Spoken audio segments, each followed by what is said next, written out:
I assume it's acceptable for the risk management to play this role. I mean, as an objective-centric approach, but how you can justify this for the internal audit? I mean, this is a big change that can happen to the role, the traditional role of the internal audit.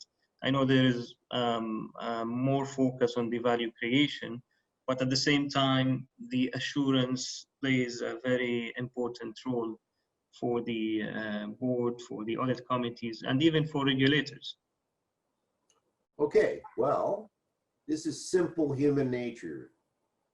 The majority of internal audit departments in the world right now measure success by completion of audit plan.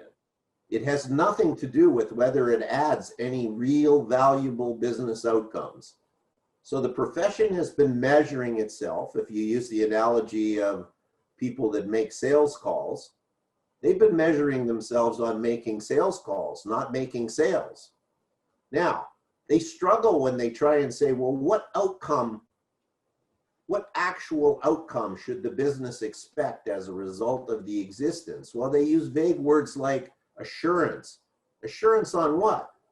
6 audits that look at 3% of the universe where internal auditors say they like or dislike the internal controls in use. So as long as internal audit departments and as long as CEOs and audit committees are prepared to measure the value add from an internal audit department on whether they complete audits and complete audit plans and write audit reports, you can't expect that as human beings, they're going to change a lot. So it has to start with clear outcomes. We call them objective-centric imperatives. Internal audit should be measured on how much valuable information they can produce and help management produce that helps them make better decisions. Well, I guarantee you very few internal audit departments in the world right now are measured on that. So until the metrics change, and I mean the metrics for the risk management departments too, they're measured on whether they create the risk register and create the pretty risk heat maps and produce the top 10 risks of the year, which are pretty much like the last 10 top REN risks, maybe a few new ones. As long as they think that's what they're there for and paid for, there's going to be a problem. So it needs to start with changing the metrics in terms of how the chief risk officers and chief internal auditors are measured. Until those metrics are changed, and quite frankly, CEOs are busy and they're smart people. They just don't care what internal audit does. And I say that with all due respect. They're busy. They don't care. They got an internal audit department. They tell the board the internal auditors are going to report to them. The audit committee chair says, okay, and now I'll hear from the chief internal auditor, gets this year's report on those 10 audits, move on to the next agenda item, which is the financial statements, which is what they think they're really there for. So, you know, until boards really believe it's their job to oversee the effectiveness of these two groups, because you can't expect CEOs to do it. They're just too busy on what they consider to be important things. They're not going to focus, is what we're doing in internal audit and risk management, does it make any sense? They're not going to focus. They got too many more important things to worry about. So unless the internal auditors and the risk management decide themselves that they're going to propose a different way to be measured, that makes more sense, that adds more value, nothing's going to change. With these kind of corporate failures, I mean, the fraud cases, the fraud schemes that we see, do you think that regulators and audit committees will support this move to the objective-centric approach? What I think is that institutional investors who really drive the stock market are demanding that boards oversee the strategic planning process and demanding boards oversee the process that was used to identify risk to the company's most important objectives. Now, In reality, most internal audit departments and most risk departments do very little on the company's top strategic value creation objectives. I can only hope that the pressure from institutional investors for risk management that focuses equally on value creation as well as value preservation, which is your bread and butter. Are we publishing reliable financial statements? Are we protecting confidential data? Can we continue operations in the event of COVID-19?